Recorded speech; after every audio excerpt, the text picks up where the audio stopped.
Hey, chocolate lovers! Are you ready to dive into the most mouth-watering chocolate debates ever? From the classic dark versus milk showdown to wild chocolate combos, we're breaking down the top 10 chocolate debates you absolutely can't miss. So grab your favorite bar, get comfy, and let's settle these chocolate questions once and for all. All right, let's start with the big one, the heavyweight championship of the chocolate world, dark chocolate versus milk chocolate. This is the debate that has divided families and tested friendships for generations. It's the original chocolate rivalry. In one corner, you have dark chocolate. It's sophisticated, it's intense, it's a little bit bitter, kind of like my Aunt Carol after she's lost at bingo. People who love dark chocolate say it's the real chocolate experience, pure and unadulterated. They talk about cacao percentages like they're discussing fine wine, looking for those complex flavor notes. It's the grown-up in the room, the one with a 401k and a sensible pair of shoes. And then, in the other corner, you have milk chocolate. Oh, sweet, creamy, comforting milk chocolate. It's the taste of childhood, the hug in a candy bar wrapper. It's smooth, it's sweet. It's what you reach for when you just want pure, uncomplicated happiness. Milk chocolate lovers argue that chocolate is supposed to be a treat, not a challenge. Why would you want something that tastes like it's judging you? They'll tell you that dark chocolate is trying too hard, that it's the friend who won't stop talking about their trip to Peru. So what's it going to be?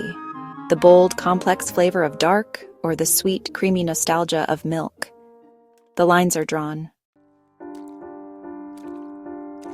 Okay, let's move on to our next contentious topic. You've picked your chocolate base, now for the mix-ins. Specifically, nuts. Are you a fan of the crunch, or do you prefer your chocolate smooth and uninterrupted? This is a fundamental divide in the chocolate community. The pro-nut crowd, they're all about the texture. They argue that a plain chocolate bar is just boring. It's one note. Nuts add a whole new dimension. The satisfying snap of an almond, the earthy flavor of a hazelnut, the buttery crunch of a pecan. It elevates the experience from a simple snack to a textural journey. It's a party in your mouth and everyone's invited. But then you have the purists, the no-nut advocates. They look at a chocolate bar with nuts in it with a sense of betrayal. They'll say, "I'm here for the chocolate, not for a trail mix." They believe that nuts are an unwelcome intrusion, a crunchy distraction from the main event, which is the smooth, velvety, melt-in-your-mouth goodness of the chocolate itself. To them, biting into a nut is like hitting a pothole on a perfectly smooth road. It's jarring. They want a seamless, creamy experience, and who can blame them? So, where do you stand? Do you need that nutty crunch, or are you all about that smooth, pure chocolate bliss? Now we wade into some truly controversial waters. This debate gets people fired up. I'm talking about white chocolate. The question that has plagued philosophers and confectioners alike: is it really chocolate? Let's look at the evidence. The pro-white chocolate side will tell you, of course it is. It comes from the cacao plant. And they're not wrong. White chocolate is made with cocoa butter, which is the fat extracted from the cacao bean. It also has sugar, milk solids, and vanilla. It's sweet, it's creamy, it's delicious in its own right. It's like the fun, blonde cousin in the chocolate family. It might not be as intense as its brunette relatives, but it's still part of the family reunion. But then, the opposition stands up and objects. Vigorously. They argue that the very essence of chocolate comes from the cocoa solids, the dark, bitter part of the bean that gives chocolate its signature flavor and color. Since white chocolate contains zero cocoa solids, they declare it an imposter, a fraud, a pretender to the throne. They'll say it's not chocolate. It's just a confection. A creamy, vanilla-flavored candy that's masquerading as something it's not. It's like calling a veggie burger a hamburger. It might be good, but it's not the same thing.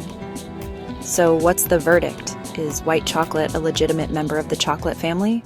Or is it just a sweet-talking charlatan? All right, this one. This is the one that started it all for me and Andy. Where do you store your chocolate? In the cold, dark abyss of the refrigerator, or in the cozy, temperate climate of the pantry? It seems like a simple question, but oh, the passion it ignites. The fridge keepers are all about the snap. They argue that chilling chocolate gives it a firmer texture, a satisfying crispness when you bite into it. They say it prevents melting, especially in warmer climates. keeping the chocolate pristine and mess-free. It's a practical choice. They also claim it makes the chocolate taste more refreshing. It's a cool, clean bite. On the other side of the aisle, you have the room temperature traditionalists like myself. We believe that putting chocolate in the fridge is a culinary crime, a travesty. Chilling chocolate dulls its complex flavors. The cold temperature suppresses the aromatic compounds that make chocolate so wonderful. We want our chocolate to melt the second it hits our tongue, releasing all that rich, nuanced flavor in a wave of creamy delight. A cold, hard bar just doesn't do that. Plus, the fridge can cause sugar bloom, that weird white film on the surface. It's not harmful, but it's not pretty. So, do you sacrifice flavor for snap, or do you risk a little melt for the ultimate taste experience? The battle of the thermostat is on. Let's talk about mixing our favorite treat with nature's candy fruit. Chocolate and fruit, is it a match made in heaven or a culinary catastrophe? There are some combinations that are iconic, that are beyond reproach. I mean, who is going to argue with a chocolate-covered strawberry? It's elegant, it's romantic. It's the prom king and queen of dessert pairings. Then you have chocolate and orange, a classic combination that's been around forever. Or chocolate and raspberry with that perfect balance of rich and tart. The proponents of this pairing say that the acidity and sweetness of fruit cut through the richness of the chocolate, creating a beautiful, complex flavor profile. But for every perfect pairing, there's a debate lurking. What about raisins? The humble chocolate-covered raisin. For some, it's a delightful movie theater snack. For others, it's a trick, a betrayal. You think you're getting a chocolate chip, but surprise, it's a tiny, chewy, dried-up grape. And what about those cherry cordials? That liquidy, syrupy center. Is it a delight or just a mess waiting to happen? The anti-fruit and chocolate crowd argues that fruit just gets in the way. It makes the chocolate soggy, or its flavor is too overpowering. They want their chocolate pure and unadulterated by things that grow on trees. So, are you a fan of the fruity fusion, or do you think chocolate should fly solo? When you need a liquid chocolate fix, what do you reach for? This is a battle of temperatures and memories. In this corner, we have the cozy champion, hot chocolate. It's the quintessential winter beverage, the drink you have after a day of playing in the snow or just watching the snow from your window, which is what I prefer to do. It's about the warmth, the steam rising from the mug, the way you have to hold it with two hands. It's often topped with whipped cream or marshmallows, making it an entire experience, not just a drink. The nostalgia factor is huge. It's a warm hug from the inside out. But don't count out its challenger, the cool and refreshing chocolate milk.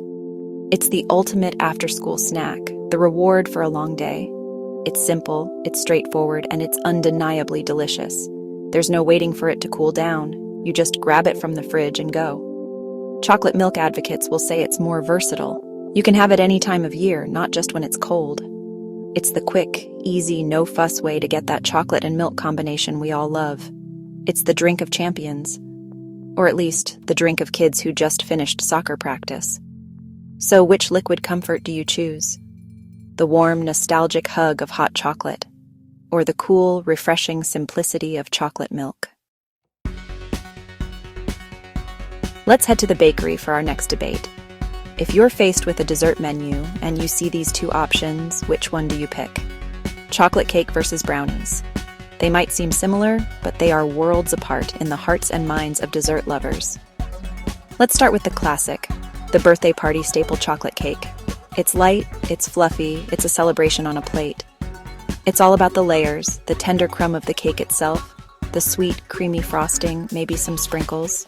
A good chocolate cake is airy and moist. It's the life of the party, elegant and always welcome. But then, there's the brownie. The dense, fudgy, decadent rebel of the dessert world. Brownies are not about being light and airy. They are about packing as much rich, intense chocolate flavor into one square as humanly possible. A great brownie is chewy, gooey in the center with that signature crackly top. It doesn't need fancy frosting or layers to be amazing. It's unapologetically rich. It's the strong, silent type that's secretly the most interesting one in the room. So, do you go for the light, fluffy, celebratory nature of cake, or the dense, fudgy, intense satisfaction of a brownie? It's a tough choice. Nutella. That creamy, dreamy hazelnut spread that comes in a jar you can eat directly out of with a spoon. Not that I've ever done that. Okay, maybe once, or every Tuesday. But here's the question that sparks debate. Is Nutella actually a chocolate spread? The case for yes is pretty strong. It looks like chocolate, it's often used in place of chocolate, and it has cocoa in it. When you spread it on toast or put it in a crepe, it satisfies that chocolate craving. For many, it lives in the chocolate category in their brains, and that's all that matters. It's a chocolate-adjacent superstar. However, the purists are shaking their heads. They'll point to the ingredients list and say, hold on a minute. The first ingredient in Nutella is sugar, followed by palm oil. Hazelnuts come before cocoa. They argue that it's a hazelnut spread with cocoa, not a chocolate spread. The hazelnut flavor is just as prominent, if not more so, than the chocolate. Calling it chocolate, they say, is a misrepresentation. It's like calling a strawberry-flavored candy red. It's an attribute, but not its identity. So where do you land? Is Nutella a proud member of the chocolate spread family, or is it a delicious hazelnut imposter? The jury is still out. Let's talk about the most important meal of the day, or at least the one that can sometimes be dessert in disguise. The question is, do chocolate chips belong in pancakes? For a lot of people, the answer is a resounding yes.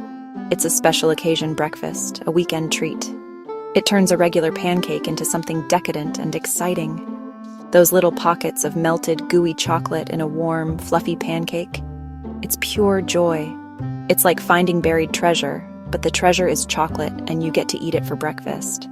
It's a tradition, a happy memory, a surefire way to make a kid or an adult smile. But then you have the pancake purists, the traditionalists.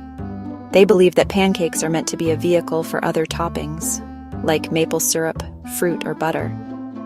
They argue that putting chocolate chips inside the pancake is just too much. It makes them overly sweet, and the chocolate can sometimes burn on the griddle, leaving a bitter taste.